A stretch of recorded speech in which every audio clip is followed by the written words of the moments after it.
Simon says subscribe and click on the bell icon to receive notifications.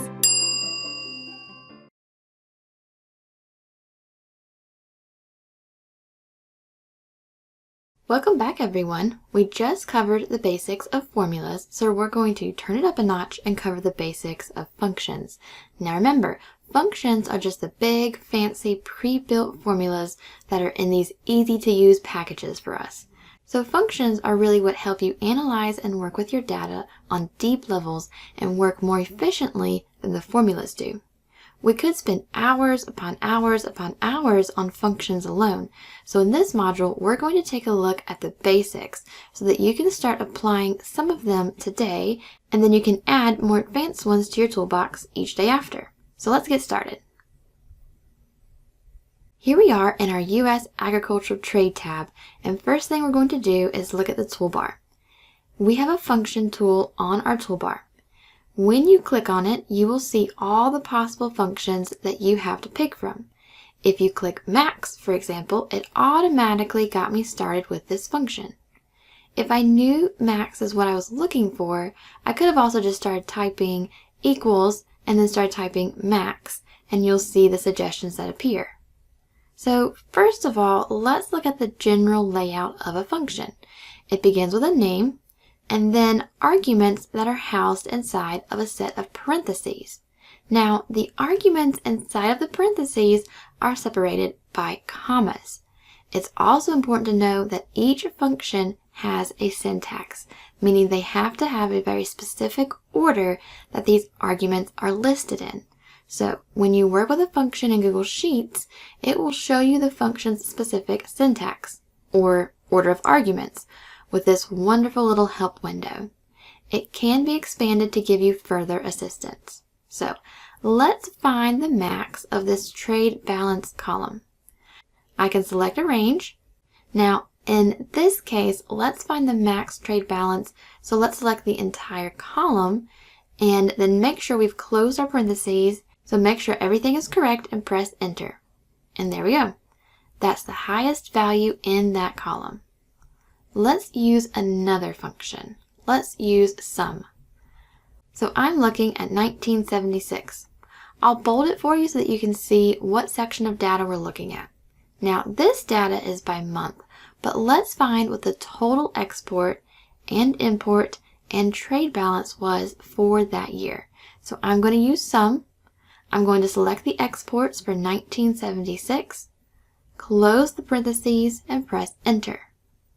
Let's repeat that process for imports. Again, equals, sum, select the range, close parentheses, and enter. Okay, now I want the trade balance for the year. So I'm going to repeat this one more time. And there we go. I could have also just used a simple formula and subtracted the imports from the exports like this and got the same answer. Now, that took up 3 columns and a little bit of work. What if I wanted the trade balance for the year of 1976? What would you do? Can you do it all in one cell to be a little bit more efficient? Yes. So basically you need the sum of your exports, subtract sum of your imports. So let's do that. Equals, sum, open parentheses, select your exports for 1976 and close. We're not done. Subtract. And then here we go again. Sum, open parentheses, select your imports for 1976, close parentheses. Everything looks good. Press enter. And look at that. All in one cell, we have 2 functions. We used a simple mathematical operation, which was subtraction, and we got the exact same answer as we did with the other 2 options, but this was much more efficient.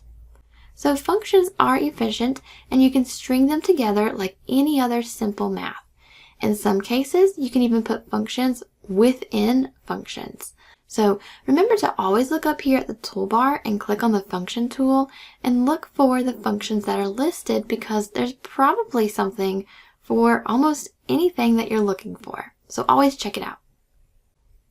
Okay everyone, that was a bit math heavy, and you're probably in one of 2 camps. You're either in camp Ew, math, where you may now be ready for a break and ready to abandon functions. Or you're in camp, yes, show me all the functions. And there's probably a book of Sudoku on your desk and you're ready to know every single function under the sun, right? So let's look at a few others that aren't so math heavy, but they teach you the basic skills of functions. Here's another good one. It's Google Translate. Again, with functions, you can start typing it or you can select it from the functions list on the toolbar. Notice this time we have multiple arguments and it spells it out for us. So first we have to select our text. Okay, so let's select the recipe directions in column E. And then remember we have to put a comma to separate our different arguments. The next argument is to tell Google Translate what language that text is in. If we look at the additional help, we see that we have to use the 2-letter language code and we need to put it in quotation marks. So it was written in English, so we're going to put in quotation marks EN, followed by a comma, because remember we separate our arguments with commas. And then let's do FR for French. Again, in quotation marks. Close your parentheses and press enter. Awesome! Look at that! Hopefully you feel more comfortable understanding the basics of functions now. These functions can be combined, and of course, there's more than one way to do a lot of things, so it's okay if you find one way to get the same result as someone who's using a different combination of functions. So before we close, I'll direct you to some other great functions to play with, and I promise they're not all math heavy. So let's go back to our list. We were just under Google, and notice your other options here. We're going to cover query in our next module, but you have other great Google-specific functions listed here. Other not so math heavy functions you'll find under date. So many great options here, especially several that I've used for creating a calendar in Google Sheets. Under lookup is some must-haves such as a VLOOKUP and an HLOOKUP, which means you're looking vertically or horizontally for a condition and then it returns what you need. Meaning, hey, look through this column and if it says protein is chicken, then give me column A, the recipe title. So VLOOKUP and HLOOKUP are really great functions to use. Other must-haves are under text, so replace or join or split are great go-to functions. Now you math brain individuals, check out array. Both growth and trend are some go-to functions. And under math, you have your COUNTIFs and your SUMIFs are down at the bottom. So these are conditions and you get to say, hey, if this condition is met, then count or sum, which is pretty nice. And even more for you math brain or advanced data users, look at statistical, database, or engineering for functions that may fit your needs. There's so much here, all very useful and something for everyone. If you're not a subscriber, click down below to subscribe so you get notified about similar videos we upload.